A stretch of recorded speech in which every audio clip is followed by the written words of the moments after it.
Most preppers dream about escaping into the woods. I did that and then I left. Now I'm going to show you why I think this simple mobile home might actually keep us longer in a real grid down collapse. In a grid down scenario, you're envisioning that the power might be out. You probably can't buy propane. The public water isn't running anymore. And we probably don't have fuel for our cars. So I'm going to show you what I've got planned in here. Got a notebook with bullet points. So survival plan for the new homestead. We got why I left my prepper dream home. Then we're going to go to water, drinking, and cooking. Cleaning, bathing, hand washing, and a whole lot more. Firewood, lighting, cooling, clothes washing, gardening, and there's another page. And that's some of the more theoretical, complicated things like making charcoal, cast iron, refrigeration we'll talk about in page 2. Anyway, gonna be a great video. Hope you stay along. We used to live in the woods. We stayed there 6 years, built an off-grid dream home with a attached greenhouse and all sorts of berry production. We do have wild berries here, but nothing like the production we have back there. And so we loved it there, but we didn't build the house perfectly, so it got really cold every winter, and it was just always stressful with the composting toilet. And so here we are. We decided to move. My first topic I'm going to talk about is drinking water and cooking water. This is probably the most important survival thing we can have, is having access to clean water. And so we collect rainwater here on the homestead just because that's what we think is the healthiest thing to drink. And sometimes it looks kind of dirty. This water is from a couple weeks ago, so there's a little bit of algae growing in there. We do filter it through a cloth before we put it in our Berkey. But basically, the process in a grid down scenario is you find the cleanest water you can, filter it until it's as clean as where you can see it's clear, and if you've still got any questions about it, you're going to boil it. Whole cultures like the Japanese, Korean, Chinese cultures historically were based on boiling your water and making tea, so whatever bad flavors came in the water are gone, and you boil it so you kill all the bacteria. That seems to be like a overriding part of those cultures. Your individual source may be from rainwater, it may be from a well, it may be from a stream. Just find the cleanest source you can get. And the next thing I'm going to talk about is cleaning water, cleaning, bathing, hand washing. You want this clean. It probably doesn't have to be boiled. You're probably still going to run it through a cloth if there's any dirtiness in it at all.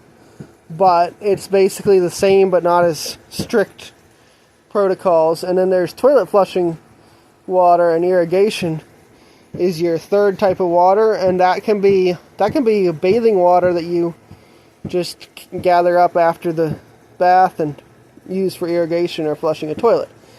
I do want to talk about, if you just dump about a half a bucket of water in the toilet, it'll flush even without any grid connection. And so there's times when that one sentence is going to solve a lot of your sanitation needs, because the septic drain should still work under most conditions unless there's been like an earthquake that destroyed the plumbing. Okay, next point was cooking. We're not going to have a traditional propane oven, and that's a camp stove, but that's what I got here for a prop to show you ovens. But you could build a fire in something like this, or over a couple rocks. You could have a couple rocks in the yard, build a fire, and cook your food in a pot over top of it. So like I could take this, stand up these blocks on end here, and build a fire in the middle, and then perch a pot over top of that. And then I can cook food, I can boil water for bathing or cleaning, You can even boil water for cooking or for doing laundry if I want hot water for my laundry. A big pot like this will be good for boiling lots of water for bathing and cooking, washing clothes and stuff. A big help in our situation is that we got a wood stove here, covered with stuff because it's summertime, but we'll take all that stuff off, move everything a couple feet away from it, and then we can heat up water and cook on that and heat our house all winter. The next thing you'll need is lots of firewood to do all this heating cooking over an open fire or a closed fire if you have a wood stove. A lot of that's going to have to be hand cut unless you have a chainsaw and scrounge together a little bit of fuel. It really only takes about 2 gallons of fuel to cut a year's supply of firewood with a good sharpened chainsaw. So that's a thing that I'm going to have fuel for the longest, I hope, because currently I only use the best chainsaw fuel I can get, but I'll put any gasoline in to keep it running a little bit longer, because I cut so much more in a day with that than with a handsaw.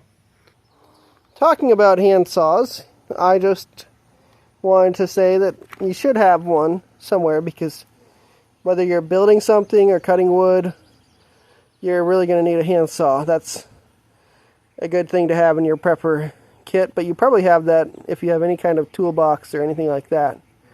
So it's not really a big stretch to have one, and this is not the best saw by any means. If you're cutting firewood, a bow saw is way better. Okay, it's going to be a whole lot of work, but really, chainsaw, hatchet, you're going to cut with whatever you have, get your firewood ready, and hopefully get a lot ready for winter, because we use several cords to get through winter. The next thing on my list is lighting. So if you have any solar, you might be charging flashlights with that, or phones if you still have any use for your phone. But eventually we're going to just get the beeswax and tallow candles, and either way it's kind of complicated how you make them, but tallow is basically the fat off of a beef or a sheep, especially a hair sheep. I don't know if you could make it off of the fat of a wool sheep, but you just you basically get a string and dip it in the wax or the tallow.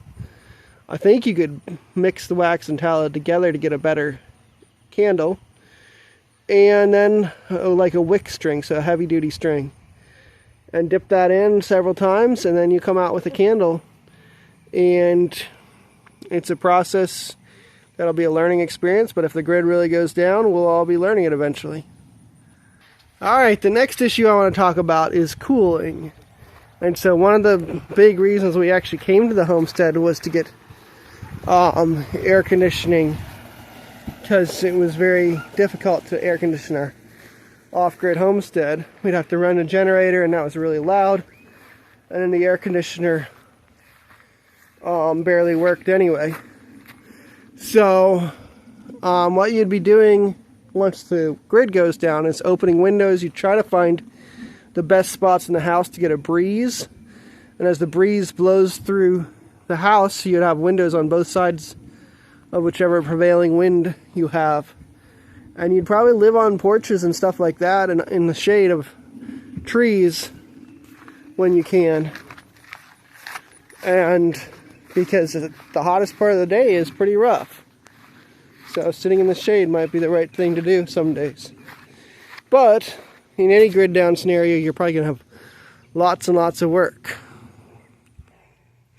The next thing I want to talk about is clothing.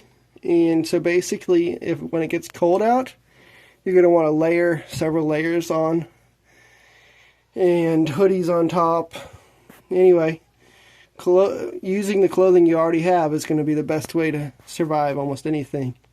And multiple layers when needed. Just the thinnest, lightest clothing when that's needed in the hot part of summer. The next topic is security. And people would say, because we're closer to the road, closer to neighbors, Neighbors on the other side, maybe we don't have as good security. But I actually think we got better security here, because in the old place we were really close to the woods. So you could sneak up on us and be 20, 30 feet from our house, and we wouldn't even know you were there if you were hiding pretty well. So out here we can see people hundreds of feet away. So it's much harder to, in a security or in a militaristic situation. I don't even know how to explain it, but when people are trying to attack you, we're probably safer here. And we got friends nearby, and the neighbors are probably going to help defend against marauding bands, so security is actually better here on this homestead. The other benefit of having neighbors accessible, or where you can talk to them, is that we could barter with them if one of us has a need and the other has overabundance of the same item, whether it's a vegetable crop or anything else we find. Barter is a lot easier when you actually can talk to your neighbors. The next item on my list is sewing fabric, make what you need. So at some point in a grid down scenario, you're not going to have power for your sewing machine. You're probably going to be hand sewing everything, but you can take old clothes and make them into something you need now. You can take fabric and make almost anything if you know how to sew it together. And that's really going to be something that's necessary in a grid down scenario. Next one is clothes washing. So we're going to use that same big pot. We're going to heat it up here on this fire pit and put the clothes in it and pound them with a stick or something to agitate them. And that's how you wash clothes, with no grid, just a little bit of firewood, some water, and some soap. Talking about soap, I'm going to put that as something at the end of our list, because that will be really nice to explain how to make. Sorry, my handwriting is terrible. Okay, lawn care. So, one of the things we like about having an open place with flat land around us is we can mow the lawn. That requires fossil fuels, gasoline, or diesel. So, probably very quickly after the grid goes down, we'll be no longer expending gas on that, even if we have a little bit stored, which we don't have anything stored hardly except the next week's supply or so. So right now, it's just like you'd use your animals to graze it, or you'd cut it with a scythe and make hay. But then I want to get into a security thing. One of the things you can do to feel, or to have people less interested in your off-grid homestead, or wherever you are, in the city, in the country, in a suburban neighborhood, in an apartment, is what they call the gray man theory, which is during a grid down collapse, if you look distressed and distraught with trash in your yard and long grass, people are going to feel like you have less resources for them to steal, and so they're probably going to be less likely to bother you. Let's talk about sanitation next. So when the grid is working, you're just going to flush the toilet and everything will be good. But during a grid down scenario, you probably have to take off the back lid of the tank and get some pond water, used up wash water from washing your clothes, bathtub water, whatever, any water you can find. Put it in there, and then the flusher will still work. Or you can just pour about 2 gallons into the bowl, and that flushes the toilet too. But if that doesn't work, you may need to just take a shovel and dig holes and put your excrement in there, and then cover it over. An inch or two is okay, but much better is to have like 6 inches of dirt covering it. Then you have very little risk of disease from your excrement. One of the biggest issues most people will face in a grid down scenario is food. The grocery stores are no longer going to have food for sale and you probably can't get to the grocery stores even if they did. So you're left with trying to grow food or hunt, wild harvest, and things like that. So definitely recommend food production, whatever systems you can. A lot of times you're just going to be turning over dirt with a hand shovel and planting seeds in, and hoeing out the weeds all around those plants when they come up. It's really good to have practice at this, so you're starting to understand. This is our strawberry patch here at Strawberry Ridge Homestead, if you haven't figured that out.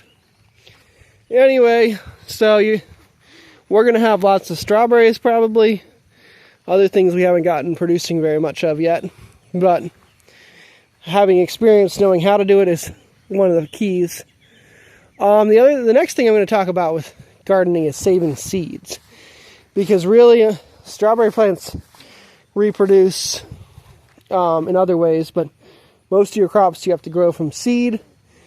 And like if it's a cucumber here, like what I'm eating while I take breaks between different scenes of this video, you would let the cucumber get till it's fully yellow, then pick it and pull out all the seeds, which should be hard and firm inside at that point, and save them. And now a lot of people will talk about they don't want hybrids, they only want heirloom crops.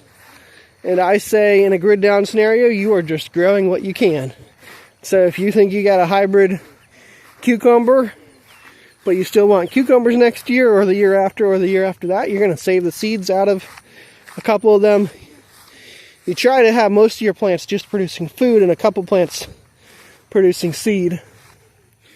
Fruit trees are amazing. I recommend planting them now, so when the grid goes down, you already have apples and other fruits growing. But yeah, so just save seeds from tomatoes, cucumbers, cantaloupes, watermelons. Anything that has seeds, you can save them. They probably won't look as perfect as the hybrid, but you still need to save seeds. The next thing I want to talk about is like ranching.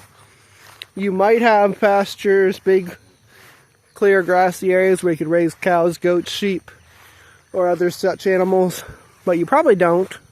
That's one of the blessings of this place for us, is that we do have that. We have a few modifications we have to do before we can actually have animals in here, but we're going to have some great opportunities soon. But whatever animals you can raise, meat production is often going to be your most efficient way, even if it's just a cage of turkeys, or I don't eat chickens or rabbits, but some of my viewers probably do. So whatever animals floats your boat that you can get a hold of, raise it in a cage, bring it grass or whatever it eats, and get food that way. One of the reasons meat is so important is it's more of a calorie-dense food that you can make very efficiently. And efficiency isn't how much carbohydrates you have to put into the animal to do it. It can eat grass or scrap apples off the apple tree or whatever and turn that into food. Whereas if we don't get much nutritional benefit out of grass ourselves, most humans, unless you learn how to grow wheat, which is definitely, or other grasses, rye, oats, barley, which is definitely a good idea if you got the land. But most of us in America don't know how to do that right now. Alright, I'm going to add that onto my list. How to grow grains. Alright, I'm almost done with page 1. Gardening, saving seeds, ranching. Okay, hunting. Hunting might be easy, might be hard. You might have implements to do it with already. But we often have deer back in the back. So at first hunting will be easy. But it's not a long-term sustainable food source in my opinion, because once the grid goes down, everybody's going to be hunting more. And soon there'll be nothing left hardly to hunt except the most wary of animals that hide in the deepest woods, where you and the other people can't find them. Fishing on a small pond might actually be a better plan for getting food because, or a big pond, because you're probably never going to fish it dry, and they don't, it's a captive audience. If you're the only person fishing that pond, you don't have like the whole neighborhood eating out of the same pond, usually, unless it's a big pond. The next two topics are gleaning and wild harvesting. So gleaning would be like if you could go into a neighbor's orchard or field and just pick up food after they've harvested. Like here, I'm under the apple tree and I'm looking for drops. So there's a good chance that if your neighbor had an orchard or you did, you'd have some opportunities to glean. Or last year we did it with corn harvest. And so that's a video that was kind of cool. And there's just lots of opportunities if you're in an agricultural area to grow food or to get food through gleaning. Wild harvesting is where you learn how to see which plants are edible. And so you say, oh, the clover is edible and it has these properties, and learn to decide if you like the taste of clover leaves. You can make a salad out of them. They're very high in vitamin K, calcium, and actually high in protein too. And so right now I've got a lot of clover here. If I was that hungry, I could make a salad out of clover. And vitamin A too. But then once you get into the woods, there's lots of different plants. Feels like about half of the plants are edible, and some of them are more palatable, delicious than others. But there's just lots of wild food once you start learning about it. Now it's time for page 2. So we got like making leather. So if you figure out how to butcher an animal or kill it or whatever, and you have a dead animal, you take its skin, and the goal is to make leather out of it. So you have to clean off any meat that's left on, any fats, and then you soak it in tannic acid. And that's made from like oak leaves. So you'd soak oak leaves and water and the leather hides and start to learn how to make leather. I'm not an expert at it, but tannic acid is one of the ways to do it. They also used urine, the Indians did, the Native Americans in America. So making leather is something you'll want to understand how to do. I don't have a working knowledge, but I have a vague knowledge of what you do. Then there's making charcoal. So how to make charcoal is you get wood, you put it in a airtight, we'd probably use a burn barrel. So something like this, we'd put the lid on and put a fire underneath it. Most of the diagrams I have seen have it on its side, but however you get it to almost airtight with wood inside it, fire underneath it, the fire heats up the wood and it turns into charcoal over the course of several days of keeping a fire under it. And you can use that charcoal for cooking smokelessly, but there's some other even better things you can use it for that I'll talk about later in the video.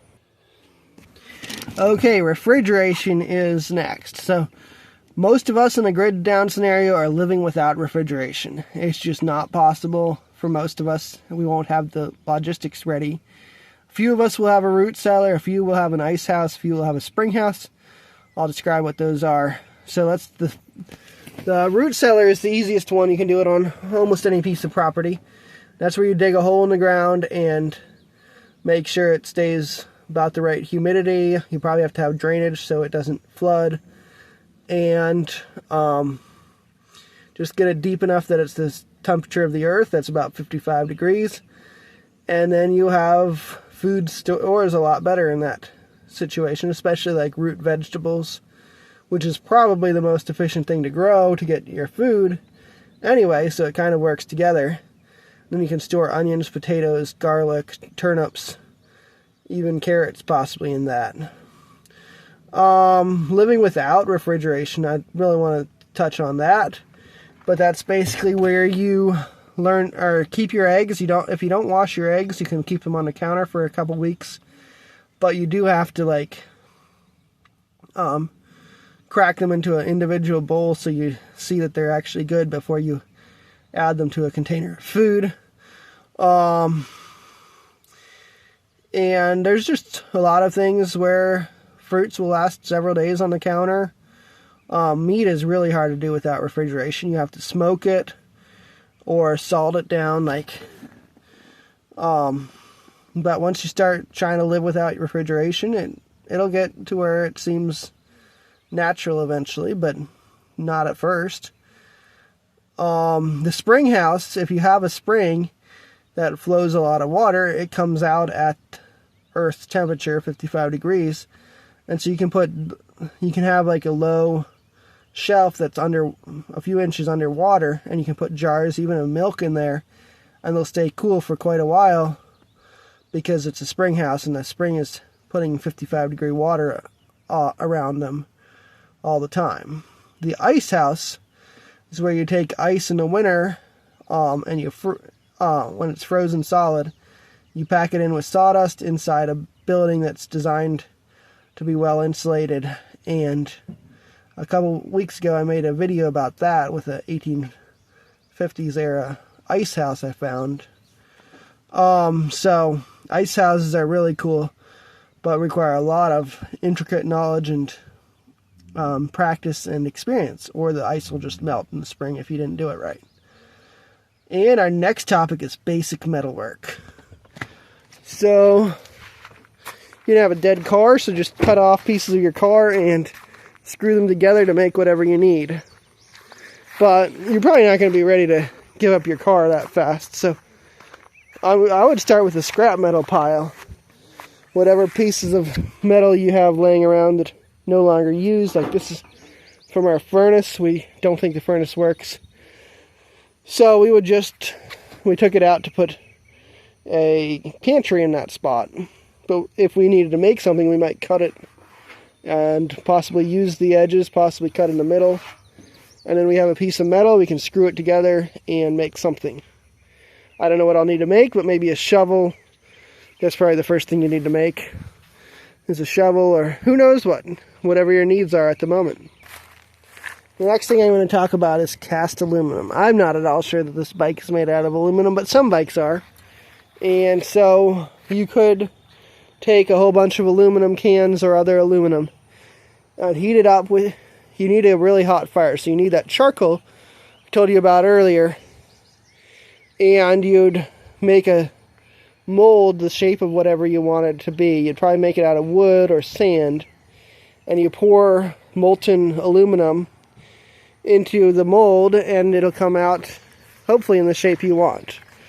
So a couple bags of aluminum cans might be really beneficial to you if you figure out how to do that. Or a bunch of scrap steel if you figure out how to do it with to cast iron, which is about the same thing, but you need a hotter fire, so it's more challenging. The next thing on my list is reuse and repurposing. So you could have a lot of things that you find around are things you wouldn't normally use, like our car might become a greenhouse, especially if we took the window tinting off and had pots in there growing whatever vegetables we needed. It'd be a lot easier in something with a roll down window than power windows, because you're going to want the windows going up and down. But especially if it's an old car, you might do that. You could take a bicycle, this is a good bicycle, so don't take it, but a dead bicycle, and make it into a chicken tractor with some pieces of wood or whatever else you have available, fencing, to make your chicken tractor. Alright, here's going to be one of my most absurd claims here. Tell me in the comments if this is real, but my uncle, he said he could make solar panels out of TVs. And so I'll tell you what type of TV. It's a flat screen TV, and he was saying he would use the lighting thing at the bottom that sends light up onto the screen. And he said if you took that out of the old flat screen TV, you could not the trying to remember what type it is. It's the modern version, the LED type LCD flat screen TVs. The older flat screen TVs that were like huge, those will be much harder, but they have a special Fresnel lens that could be used for a lot of special things too. Okay, so transporting, you could use horses, oxen, or bikes, but you're probably going to end up on foot when the grid goes down for most of the time until you learn how to raise oxen. And just know that that's a possibility. I don't have much advice on how to do it. If you have the book Farmer Boy by Laura Ingalls Wilder, that tells you how to raise horses and oxen and make some of the ox bows, what the oxen wear to pull with, and even like ox sleds and stuff. Anyway, I want to talk about soap making a little bit. Basically, we're probably going to be walking most of the time when the grid goes down. Soap making would tend to be, you take fat, usually animal fat, but it could be an olive oil or some other coconut oil, and you mix it with a little bit of lye, and through a process called saponification, you make soap. How do you get lye in an off-grid, grid-down scenario? You extract it from the ashes by soaking them in water, and then straining out the ashes, and the liquid has lye in it. And you dry that out, and the residue from that should be lye, or basically so.